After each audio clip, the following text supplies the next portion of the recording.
विद्यार्थियों, आज हम सवृत्त लेखन करेंगे। सवृत्त का मतलब होता है, इसका अंग्रेजी में जिसको हम कहते हैं बायोडाटा।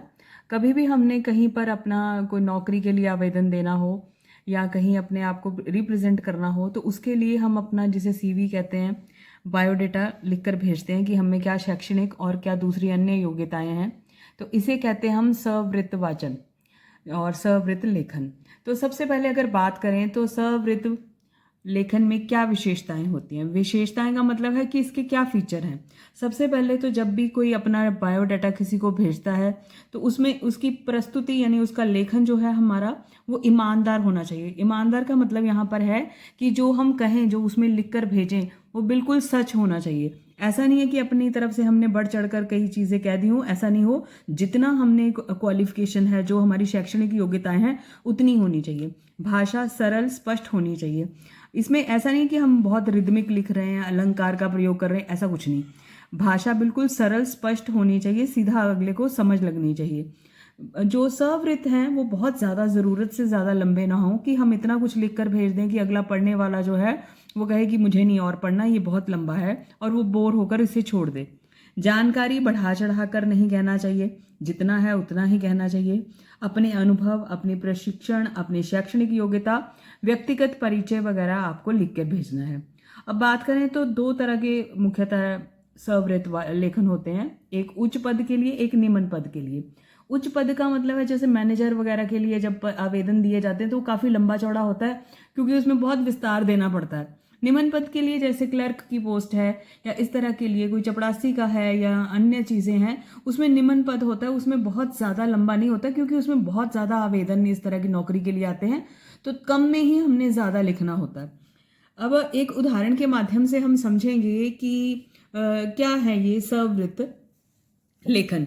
तो सबसे पहले जैसे हमारे पास उदाहरण है कि DN model school new town में हिंदी की टीजीटी पद खाली है। पद का मतलब है वैकेंसी खाली है। विज्ञापन के अनुसार, यानी स्कूल ने कोई विज्ञापन दिया होगा, उसके अनुसार अपनी योग्यता शिक्षा निदेशक को आवेदन लिखे, या जो भी उस वहाँ का हेड है उसके हिसाब से। तो सबसे पहले जैसे हम आम पत्राचार करते हैं, पत्र लिखते हैं, उसी तरह से सेवा में अध्यक्ष को लिखना है, प्रबंधन को लिखना है और अपने शहर का नाम लिखना है। उसके बाद जैसे हम आम औपचारिक पत्र लिखते हैं, विषय लिखते हैं कि किस पद के लिए हमने समाचार पत्र ये आवेदन देना है। फिर उसको ग्रीट करते हुए लिखेंगे। सेवन्य निवेदन ये है कि मैं अपना नाम पता बताना है कि मैं मोगा की रहने वाली महिला हूँ, इतनी दिनांक को आपके एक अखबार में अपना समाचार पत्र में आपने विज्ञापन स्कूल की तरफ से विज्ञापित किया गया है और मैं अपने आप को इस शैक्षणिक योग्यता के अनुसार उचित पाती हूँ, उस हिसाब से हमने ये सारा कुछ लिखना है। अब इसके साथ हम ये भी बताएंगे कि हमारे जो प्रमाण पत्र हैं यानी सर्टिफिकेट है, आप जाहिर सी बात है कि जब हम किसी को अपने नौकरी के लिए आवेदन देंगे तो उसमें ये चीज़ें लिखेंगे कि मुझे नौकरी के आवेदन के लिए अपने हम सर्टिफिकेट भेजते हैं, अपने बायोडाटा नाम वगैरह भेजते हैं, हम कहाँ रहते हैं ये सारा कुछ भेजते हैं। तो ये सारा कुछ, तो इसलिए यहाँ पर अंत में लिखना होता है कि मेरे प्रमाण पत्र तथा मेरा सवृत्त यानी बायोडाटा आदि प्रतिलिपियों यानी फोटो कॉपीज के साथ, जीरोक्स के साथ संलग्न है, मतलब लगा हुआ है। उसके बाद धन्यवाद, प्रार्थी मतलब प्रार्थना किसने की है, ये सारा कुछ हम लिखते हैं। अब बात करें यहाँ से, पहले तो हमने ये पत्र के जैसा एक फॉर्मेट दिया है, उसके बाद ये एक पेज है, ये तो लिखना ही है, इसको एप्लीकेशन लिखनी है जिसको हमने भेजना है कि भाई हम आपको ये इस नौकरी के लिए हमने आवेदन किया है। अब उसके बाद जो प्रतिलिपियां हैं यानी पीछे हमने जो बायोडाटा एक अलग से बनाकर भेजा है, जो साथ में उसके स्टेपल किया रहता है आमतौर पर, तो उसकी बात है। तो सबसे पहले हम अपना नाम लिखेंगे। यहाँ क ख ग इसलिए लिखा गया है क्योंकि जब बोर्ड में हम किसी तरह की भी अपनी जो है वो आइडेंटिटी जाहिर नहीं करते, इसलिए नाम की जगह क ख ग है। अगर पेपर में आपको कोई नाम आता है, सब कोई राम, सीता, मीरा या कुछ भी जो भी नाम आता है, अगर वहाँ पर दिया है कि आप मीरा हो, आप इस पद के लिए अपने एक बायोडाटा तैयार कीजिए, तो आप वो नाम लिखेंगे। पिता का नाम इसीलिए यहाँ पर मेंशन नहीं किया गया, उसकी जगह य लिखा गया। माता का नाम इसी तरह से, फिर अपनी जन्मतिथि लिखेंगे और अपना वर्तमान पता, या यहाँ पर एक और ऐड कर सकते हैं स्थानीय पता, वर्तमान पता, तो अपना कोई पता लिखेंगे आप। दूरभाष आप पूरा पूरा नाम और पूरा दूरभाष में पूरे सही उचित डिजिट नहीं लिखते, इसलिए क्रॉस लगा देते हैं, क्योंकि ये भी मान्य नहीं होता बोर्ड के पेपरों में कि हम अपना उसका पूरी जानकारी दें।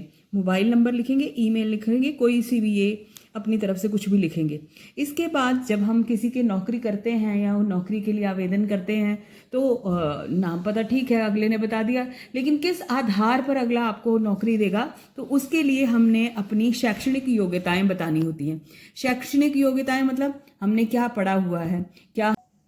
देखिए, अब हमने ऊपर सारा लिख दिया है, पिता का नाम, माता का नाम, यानी अपने बायोडाटा के बारे में जो मुख्य बातें हैं वो सारी लिख दी हैं, जन्म तिथि, वर्तमान पता, टेलीफोन नंबर, ईमेल आदि आदि। अब जो बाकी चीज़ें हैं उसमें सब मुख्यतः क्या है, हमारी शैक्षणिक योग्यताएं, यानी एकेडमिक अचीवमेंट्स हमारी क्या है, अब उनके बारे में हम बात करेंगे। क्योंकि जब तक भी किसी भी जगह पर हमारी शैक्षणिक योग्यताएं उनको नहीं पता कि हम क्या पढ़े हैं, क्या हम उस पद के लिए उचित उम्मीदवार हैं, तो फिर अगला हमको कैसे नौकरी देगा किसी भी पद के लिए जहां पे भी हम रहना चाहते, काम करना चाहते, ज्वाइन करना चाहते हैं। सबसे पहले तो हम क्रम संख्या लिखते हैं, जितने भागों में, जितने हिस्सों में हमने अलग अलग नौकरियां पढ़ाई की है। फिर उसके बाद परीक्षा हमने किस साल में कितनी दी, किस साल में करी है। जैसे 10वीं मैंने 2002 वर्ष में लिखा है। उसके बाद वो बोर्ड कौन सा रहा है और विषय उस 10वीं में हमारे पास कौन कौन से थे, और 10वीं मैंने कौन से कितने प्रतिशत अंक लेकर और कौन से क्लास में किस स्टैंडर्ड से पास किए, यानी प्रथम 60% से ऊपर को हम कहते हैं प्रथम श्रेणी में पास की है। इसी तरह से 2 साल बाद फिर 12वीं, फिर 3 साल और 3 साल जोड़ दिए, 2007 में ग्रेजुएशन की यानी स्नातक की डिग्री प्राप्त की है।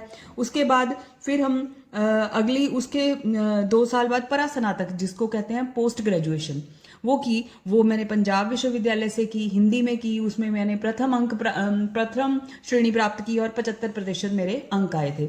अब जब क्योंकि ये एक नौकरी के लिए आवेदन है और अध्यापिका की नौकरी के लिए आवेदन है, तो इसमें वोकेशनल डिग्री होनी ज़रूरी है। अगर आप ये बीएड मेंशन नहीं करते, इसका मतलब आप अध्यापिका का जो व्यावसायिक ट्रेनिंग थी वो आपने नहीं ली, तो वैसे ही हम उसके लिए फिर वैध नहीं है उस नौकरी के लिए। तो इसलिए बीएड भी लिखना ज़रूरी है, और वो मेरा पंजाब विश्वविद्यालय यानी आवेदनकर्ता का रहा है। और उसमें हिंदी, अर्थशास्त्र 2 विषय थे, और उसमें प्राप्त अंक और प्रतिशत में वो लिखना है। ये सब हो गया। ये हमारा क्या है, ये हमारा शैक्षणिक योग्यताएं हैं कि कितनी शैक्षणिक योग्यताएं मेरी रही हैं उस दौरान। ये सारा एक हमने जिसको कहते हैं सम अप करके उनके सामने रख दिया। ये जानकारियां पूरी ऑथेंटिक होनी चाहिए, सही होनी चाहिए, अप्रोप्रिएट होनी चाहिए। उसके बाद बारी आती है अन्य योग्यताओं की। अन्य योग्यताएं मतलब कि ठीक है, मेरे पास ये शैक्षणिक योग्यताएं हैं, इसके अलावा मेरे सीवी में, मेरे रिज्यूमे में, मेरे बायोडाटा में कौन सी ऐसी खासियतें हैं जो आपके लिए यानी स्कूल के लिए लाभकारी रह सकती हैं। तो वो ये है कि कंप्यूटर का मेरे पास 1 वर्ष का डिप्लोमा है। कहने का मतलब स्कूल को ये अट्रैक्ट करेगा, आकर्षक लगेगा कि ये देखो, ये अध्यापक अगर हम रखते हैं तो अगर कोई कंप्यूटर का काम है तो ये खुद कर सकता है या हमारी सहायता कर सकता है। उसके अलावा हम लिख सकते हैं कि कविता लेखन है या कुछ भी और इस तरह का आपको लगता है कि आप कोई अपनी अभिरुचि जो है वो बता सकते हैं, तो वो बता सकते हैं। फिर उपलब्धियां, ये अचीवमेंट्स, मेरी क्या अचीवमेंट्स रही हैं, क्या मैंने ऐसा अलग किया है जो मेरे शैक्षणिक योग्यता के अलग है। तो ये है कि जैसे कुछ भी ऐसा लिख सकते हैं अपनी तरफ से। वाद विवाद प्रतियोगिता में मैंने प्रथम पुरस्कार प्राप्त किया था, कविता पाठ में द्वितीय पुरस्कार राजकीय स्तर पर मैंने मतलब स्टेट लेवल पर किया, अगर कोई ऐसी अचीवमेंट आप लिखना चाहें। फिर अनुभव की बात करें। अब टीचिंग में तो अनुभव आपको पता है कि बहुत इंपॉर्टेंट होता है कि अगर कोई अनुभवी टीचर है तो उसको हमेशा स्कूल प्रेफरेंस देता है।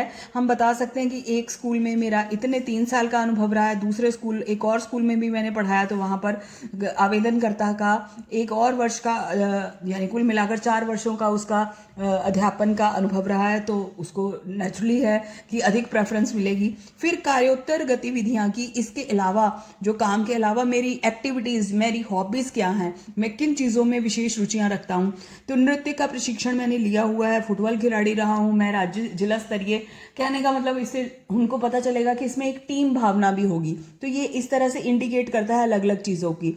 फिर हम कह सकते हैं कि मेरे पास भाषा ज्ञान क्या है, कि मैं अंग्रेजी, हिंदी तो मैं पढ़ाती हूँ, वो मेरा विषय है। उसके अलावा मुझे पंजाबी, अंग्रेजी, मराठी या कुछ भी और आप लिख सकते हैं, फ्रेंच का लोग आजकल पढ़ते हैं, इन चीज़ों का भी मुझे ज्ञान है। तो ये जो हमने सारा किया है कि किस तरह से हमने अलग ये पूरा एक अध्यापक के लिए अगर हम किसी तरह से आवेदन आता है तो उसके लिए हमने ये पूरा एक बायोडाटा यानी स्ववृत्त तैयार किया है। इसी तरह से आप उसके लिए भी कर सकते हैं, अगर किसी लिपिक के लिए है, क्लर्क के लिए है, या फिर आपको कोई रिपोर्टर बनते हैं, आपने रिपोर्टर के लिए देना है, तो अलग अलग तरीके के लिए आप अलग अलग तरह के अपने बायोडाटा तैयार कर सकते हैं। परीक्षा में ये 5 अंक का पूछा जाएगा, तो आपने उस पर ध्यान देना है। अगर किसी विशिष्ट पद के लिए है तो ये लंबा चौड़ा लिखा जाएगा। अगर ये किसी क्लर्क या छोटी पोस्ट के लिए है तो इसे अन्यथा बहुत एक्सेसिव लंबा नहीं लिख सकते, क्योंकि इससे फिर बोरियत बन जाती है। तो ये रहा आपका स्ववृत्त लेखन। उम्मीद है कि आपको समझ लग गया होगा। धन्यवाद।